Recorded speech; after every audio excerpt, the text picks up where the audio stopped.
Bonjour et bienvenue pour un nouveau numéro de Forum dans le studio du Parlement européen à Bruxelles. Cela fait plus de 2 ans que l'Union européenne planche sur une révision des lois sur la protection des données, c'est-à-dire la protection de toutes les informations que vous, les citoyens, les entreprises, les institutions, les gouvernements laissent sur la toile au gré d'un échange de mails, d'un achat ou d'une information publiée sur les réseaux sociaux. Durant ces 2 dernières années, le débat semblait réservé à quelques spécialistes et défenseurs de la sacro-sainte vie privée. Au printemps dernier, les révélations d'Edward Snowden, un collaborateur de la NSA, l'Agence nationale de sécurité américaine, ont eu l'effet d'un électrochoc. Et depuis lors, il ne se passe pas une semaine sans nouvelles révélations. La dernière vient du Washington Post qui annonce mi-octobre que la NSA peut collecter près de 700 000 listes de contacts sans demander l'avis de personne. Alors, est-ce un mal nécessaire? Selon le principe, la lutte contre le terrorisme justifie la mise à nu de notre vie privée, ou est-ce une atteinte profonde à la démocratie? Ce ne sont là bien sûr que quelques questions. Je vous propose, avant de vous présenter mes invités, de faire un tour de la question. C'est un reportage signé Audrey Fraise. Nos données personnelles utilisées à des fins publicitaires, on connaît. Réglementer le problème est faisable et même en cours, mais au-delà de ce constat, ce sont surtout les questions qui dominent le débat. Comment réagir quand un gouvernement vole aux citoyens le contenu de leur vie privée? Qui impose aux grandes entreprises de fournir les données de ses clients? Qui intercepte les données des institutions européennes? Que dire quand ce gouvernement est un allié, plus précisément les États-Unis? La lutte contre le terrorisme peut-elle encore tout justifier? Dans un tel climat de défiance, le nouvel accord de libre-échange entre l'Union européenne et les États-Unis est remis en question. Certains parlementaires refusent catégoriquement de signer un tel accord. D'autres eurodéputés sont prêts à suspendre le programme de surveillance du financement du terrorisme qui les lie aux États-Unis, et ce, suite aux soupçons de détournement d'informations bancaires SWIFT par la NSA. Il y a peu, en Belgique, l'opérateur de téléphonie Belgacom faisait les frais d'une intrusion dans son système informatique. La NSA et le gouvernement britannique sont pointés du doigt. Le responsable des services secrets de Sa Majesté s'est abstenu de venir à la séance d'audition de l'Union. Prétexte avancé, ingérence européenne dans une compétence nationale. On croit rêver. Une chose est certaine, l'espionnage s'est adapté aux nouvelles techniques de communication, c'est mondialisé et c'est généralisé. L'espionnage existant depuis la nuit des temps, faut-il dès lors s'étonner outre mesure des révélations d'Edward Snowden? Voilà, c'était un sujet signé Audrey Fraise. Avec moi sur le plateau pour en discuter, j'ai à ma droite Jan-Philipp Albrecht. Vous êtes député européen, membre du groupe des Verts, et vous êtes en charge d'un rapport sur la protection des données. Vous y travaillez déjà depuis de longues années, on va dire ça comme ça. Ce n'était pas un début et vous n'avez pas attendu l'affaire Snowden pour en parler. On verra un peu où vous en êtes pour l'instant. À ma gauche, Peter Hustings, bonjour. Vous êtes le contrôleur européen de la protection des données. Vous allez nous expliquer un peu plus de quoi il s'agit exactement, mais on peut vous considérer comme une sorte de gardien de nos données personnelles. C'est exact? On peut vous appeler gardien. Bien. À ma gauche également, Fabrice Eppelboin. Vous êtes spécialiste de la protection des données, journaliste, professeur à Sciences Po. Alors, première question, elle est destinée à vous, Jan-Philipp Albrecht. J'ai parlé au début de la lenteur de la mise en route. Vous n'étiez pas réellement pris au sérieux. Je m'avance peut-être un peu, vous allez me corriger si je me trompe. Mais est-ce qu'aujourd'hui, la vision des choses au niveau européen a changé? Yes, I think that with the revelations of Edward Snowden, the awareness of citizens in Europe has changed, not only in Europe, but globally. That is something, because before privacy and data protection was not as present in the lives of citizens and humans around the world. Now it is, so it has an impact also on the way how we debate our legal frameworks in Europe, and which consequences we draw of the circumvention of our European laws, and that is a problem, of course. Est-ce que c'est réellement pris au sérieux? Est-ce qu'on parle maintenant d'une dimension européenne? Est-ce que quand on prend les pays au cas par cas, est-ce qu'on peut dire la même chose? C'est très variable d'un pays à l'autre, ça dépend des cultures. Typiquement, si on prend 2 pays avec des cultures assez différentes que sont la France et l'Allemagne, l'Allemagne prend ce sujet extrêmement au sérieux, mais il faut savoir que l'Allemagne a fait d'énormes dégâts avec des données personnelles en 39-45. La Shoah a été informatisée par IBM, les Hollandais eux-mêmes avaient fait un recensement de leur population informatisée, enfin mécanographiée, en référençant les religions pratiquées par leur population, dont se sont emparés les Allemands quand ils ont envahi la Hollande. En France, on n'a pas cette histoire, on n'a pas cette culture, on a mis cette partie de l'histoire sous un tapis, comme de la poussière, et on a oublié typiquement que des grandes sociétés comme Bull, qui est l'un des leaders mondiaux de la surveillance, a durant cette même période collaboré avec le régime du Troisième Reich et commencé un travail qui consistait à réaliser le fichier juif français. Ça donne des réactions très différentes. Aujourd'hui en France, ça ne pose pas réellement débat. Alors Peter Hoskin, on l'a dit, ça s'est réellement lancé, toute cette discussion a réellement pris de l'ampleur avec l'affaire Snowden. Est-ce qu'au niveau européen, la réaction européenne et la manière dont vous avez dû traiter ce dossier a réellement changé? Est-ce que vous avez quelque part les armes pour répondre à l'attaque de la NSA sur les informations européennes? Well, the visibility and the urgency has changed, but this is a development which has been going on for long. In fact, in Europe, from the 70s and the 80s, long ago, in various member states we have seen legislation growing. Then in the 90s this was framed in a directive, and that directive is now really in need of an update. The internet has developed, the impact of information technology in everyone's life is visible. So before Snowden, there was already a determination to update the framework and make it much more fit for purpose. And I think the Snowden story has added additional reasons to doing what we are about to do. Mais donc aujourd'hui, est-ce que ça s'adresse un peu à Philippe Albrecht, aussi à M. Pelloin, est-ce qu'aujourd'hui, moi, citoyen européen, j'ai quelque part la chance de me sentir en sécurité? Est-ce que j'aurai un jour cette possibilité? Aujourd'hui, on m'a bien montré, ça n'est pas le cas. Je suis un livre ouvert, tout ce que je fais peut être vu. Est-ce que le texte sur lequel vous travaillez, M. Albrecht, va me donner ce sentiment de sécurité, ou est-ce que je rêve? Yeah, I mean, the text on which we are working, so the new regulation on data protection, which is the general framework for data protection in Europe, sets out the rules which I can trust in to be respected overall the whole European Union. That would be already quite something, because today we don't have a unified standard for the protection of my personal data in Europe. We have a directive, but it's very differently interpreted and enforced. And so it would already help the way I can give my data to companies, to services I use.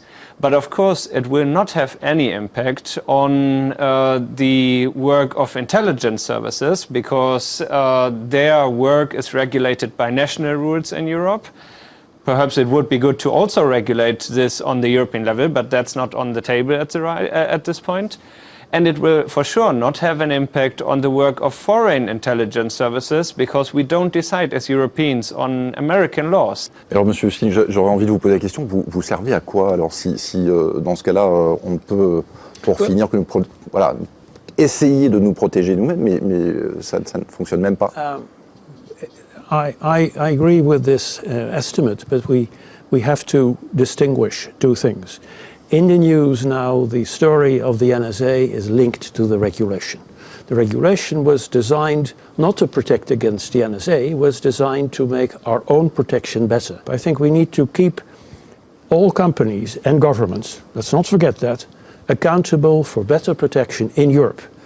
And then we have some leverage for the bigger problem, which I think we need to address in cross-Atlantic talks. What is acceptable for governments? What is acceptable in certain specific circumstances? Ce que disait M. Pelloin, c'est qu'il n'y a pas la volonté au niveau des gouvernements. Quand on prend l'exemple de la France, il n'y a aucune volonté de réellement travailler à l'encontre de cette idée-là. I recognize the difference in quality of the public debate, but France has been one of the strong proponents of strong data protection. Fabrice Epelborn, je vous vois dubitatif par rapport à ça. Quand j'entends parler de mon pays comme ayant une grande tradition de protection des données personnelles, il faut quand même rappeler que la France est l'un des champions du monde de la surveillance, que les sociétés françaises telles que Bull ou Amesis ont été prises la main dans le sac, aussi bien en Libye qu'en Syrie, que dans tout un tas de dictatures à travers l'Afrique et le Moyen-Orient, que la France est le principal équipementier en matière de surveillance de l'Afrique et du Moyen-Orient, et que bon nombre de régimes autoritaires de cette zone du monde ne tiendraient pas debout sans l'aide active de la France en matière de surveillance électronique. Alors comment est-ce que ça fonctionne? Où est-ce qu'on prend ces données? Est-ce qu'on les prend sur des serveurs? On les prend entre les deux? Pour l'essentiel, on les prend au niveau des grandes infrastructures fibre optique qui relient les différents pays et différents continents. C'est l'essentiel des données qui est prise là. On se sert aussi chez Google, chez Facebook et dans tout un tas d'autres endroits, mais l'essentiel des données sont collectées au niveau de ces grands câbles transatlantiques qui constituent l'épine dorsale du réseau Internet mondial. Alors quelque part, j'ai du mal à comprendre, je dois bien l'avouer, parce que Yann-Philippe Albrecht, vous travaillez sur quelque chose qui a une dimension européenne. Peter Hoskins, même chose, vous me dites qu'on est à un niveau européen, il ne s'agit pas de donner des leçons aux Américains à ce niveau-là pour l'instant, mais quelque part, on parle bien d'une toile qui est mondiale, et donc ça se passe partout.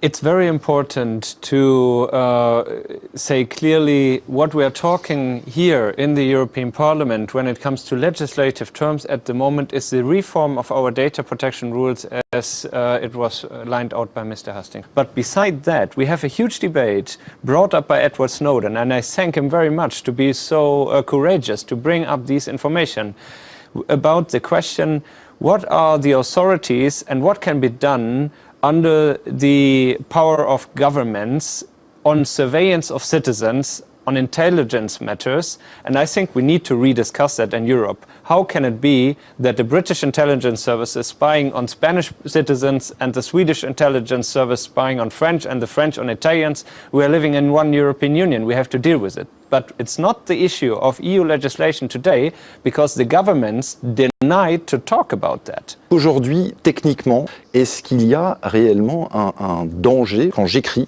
quelque chose que j'envoie à un collègue? Quel est le danger pour moi de retrouver ça dans les mains d'un service secret? Les chances sont de l'ordre de pas loin de 100%.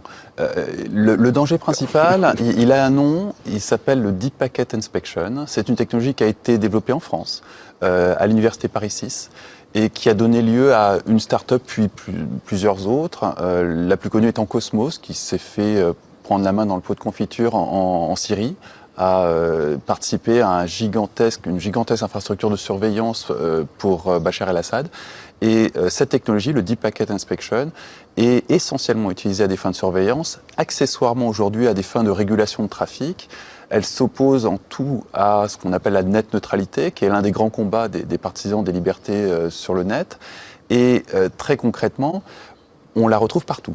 Absolument partout. On a commencé à la retrouver un peu partout sur les systèmes dans des pays comme la Libye, la Tunisie, là encore à des fins de surveillance. On la retrouve aujourd'hui installée aussi bien sur des infrastructures comme celle d'Orange en France que dans d'autres infrastructures de grands opérateurs Internet nationaux. Alors, certains oui, allez-y. But that brings us back to your question about isn't it a global phenomenon? Just this referral to Syria shows once again also that, of course, we are not in a world only of democracies and states which are based on rule of law. So it's very complicated to just walk ahead and say, now we need global standards. There is something closer to everybody. That is, we are getting used over the last 10 years to many services on the internet being free. They're all accessible for everybody to be used and enjoyed every hour of the day. But of course, free services do not exist. In reality, these free services provide points of attention where there is increasing surveillance to sell the data which are collected by the provider. Vous me tendez la perche, Peter Hoskins, parce qu'en effet, donc vos adversaires politiques parlent souvent d'un enjeu économique énorme et qu'en fait vous êtes un trouble-fête, Monsieur Albrecht, dans tout ce développement possible de l'Internet. Un de ces développements, c'est ce qu'on appelle le cloud, c'est-à-dire la possibilité d'aller placer nos données. On n'a plus besoin de serveurs chez soi, on peut placer ça quelque part dans le monde. Et vous allez voir dans le sujet qu'on va visionner maintenant que ce cloud est réellement un danger, ou en tous les cas peut l'être. Le cloud computing, c'est quoi exactement? C'est la possibilité de stocker, de traiter et d'utiliser nos données sur un ordinateur qui n'est pas le nôtre. Fini le manque d'espace sur son disque dur ou encore les virus.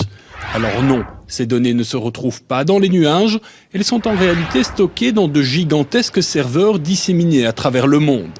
Économiquement, c'est tout bénéfice. Les entreprises, quelle que soit leur taille, peuvent réduire leurs frais de serveurs internes en achetant selon leurs besoins de l'espace de stockage et de traitement. Dans le meilleur des scénarios, ce nuage générerait, selon une étude de la Commission, 250 milliards d'euros de PIB en 2020. Seul hic, pour faire migrer ces informations de notre ordinateur vers le cloud, il faut passer par Internet. Or, les derniers événements nous ont montré à quel point la protection des données était fragile quand Internet entre en action. Alors faire migrer toutes ces données des particuliers, des entreprises, voire des autorités publiques vers le cloud, une vraie fausse bonne idée ? Yann-Philippe Albrecht, 250 milliards d'euros en 2020. Quand des entreprises vous entendent, vous lisent, elles ont vraiment envie de vous dire « taisez-vous, vous dérangez ». Qu'est-ce que vous leur répondez ? I mean, I'm always very careful with those numbers. If that would be completely the case, I wonder why we debate so much about the crisis in Cyprus, because it's far less than this. So sometimes the relations are a bit unclear. But clear is, of course, there's huge potential in the digital market. And all these developments about apps, about new services we develop, and also technical developments like cloud computing, it gives us the opportunity to create additional value. And I think we have to boost it. We have to be competitive as Europeans in it. But we can only do it if we, one, create a single market where all our companies are working under the same conditions like others who are in the market. It cannot be that European companies are disadvantaged because, for example, US American companies don't feel bound to European data protection standards. We need to finish with that. Secondly, we need to build on the points where we are leading and, for example, data protection friendly products and privacy-friendly systems. That is where Europe can make a difference and where we really can grow on. And I think it's now the chance of politicians to take that and to make with this regulation a digital market in Europe reality which can boost this chance, but not on the cost of fundamental rights. Et là, on en revient à la question de la fin, justifie les moyens. D'un point de vue, excusez-moi de vous redemander les questions techniques à nouveau, mais quelque part, ce cloud, ce nuage dans lequel on est censé placer les données, est-ce qu'il est américain ou est-ce qu'il est européen ? Qui a la main là-dessus, pour finir ? Essentiellement les Américains. Après, un système avec des composants hardware américains localisés en Europe serait poreux sur la surveillance, par exemple. Donc la question est plus compliquée qu'une simple géographie. On a parlé en France aussi de cette idée d'un cloud souverain. D'un cloud souverain, oui, voilà. Ce qui est une vaste blague, plutôt destinée à financer les entreprises amies de la part de l'État français. Le cloud souverain, ça ne peut pas exister. À partir du moment où vous avez un rack avec des ordinateurs qui sont, par exemple, Hewlett-Packard, vous avez un accès de la NSA à l'intérieur. Donc la souveraineté, c'est pas un luxe qu'on peut s'offrir en Europe dans la mesure où on n'a pas de fabricants de type Intel ou Hewlett-Packard ou Dell européens. On n'aura jamais une souveraineté totale. Peter Hoskins, justement par rapport à cette surveillance américaine, où est-ce que vous vous placez, vous, dans vos pouvoirs en tant que... Well, it's clear that at present the American companies have a huge weight in the market, but they are not the only ones, and we do have some interesting options in Europe as well. So I see two scenarios. One is the immediate result of the new data protection regulation. It will apply to all those who use American service companies. Vous ne partagez pas l'avis de Monsieur de No, Fabrice I'm a bit more optimistic. I'm a bit more Juste optimistic rappeler, because... excusez-moi de vous interrompre. Juste rappeler que le principal le principal acteur du cloud souverain français n'est autre que Bull, c'est-à-dire le numéro 1 mondial de la surveillance, et qui est un acteur français dans lequel l'État français a des parts et a investi récemment à travers la Banque publique d'investissement. Donc il y a un moment, il faut peut-être ouvrir les yeux et regarder ces étranges coïncidences entre l'industrie de la surveillance, le fameux cloud souverain et ces offres-là, et se dire que peut-être l'Europe a raté cette étape, peut-être que l'Europe a raté cette avancée de la société de la surveillance, et peut-être que les lois que vous êtes en train de concevoir passent complètement à côté du sujet, et que ce sera un vrai problème pour l'Europe d'assumer demain, aux yeux des jeunes générations, le fait d'être passé à côté de la fin de la démocratie. Let me add to this, because I think that there is an actual threat to democracy, and this threat is in two ways visible at the moment. One is the threat by mass surveillance, which is a threat to democracy by itself, and that is why we are so emotional on the whole issue of surveillance by the state. And the second is about the loss of the real enforcement and application of the rules we have decided on as politicians. So if the rules in France are not applied anymore, then this is a problem not only for French but for all Europeans. If the rules on data protection in Great Britain are not applied in the way how we agreed to, this is a threat to our democratic decision. So I think that the answer to this threat to democracy can only be that we regain the democratic sovereignty as Europeans and decide on the rules we want to achieve, the rules which protect our personal data. But I completely agree that the governments in Europe have not completely understood this, the urgency. Donc vous n'avez pas l'impression de passer à côté d'une occasion, comme le dit Fabrice Peulman, du tout? Oh, speaking of opportunities, this is an opportunity to make a huge step forward, and that is going to happen very likely with the full support not only of the European Parliament, also the US government, the European government. And I haven't heard any substantial point what we are missing out at the moment. Not at all. Voilà, et bien ce sera le mot de la fin. Merci à tous mes invités, merci à vous de nous avoir suivis, et on se retrouve le mois prochain, normalement, en direct de Strasbourg. À bientôt.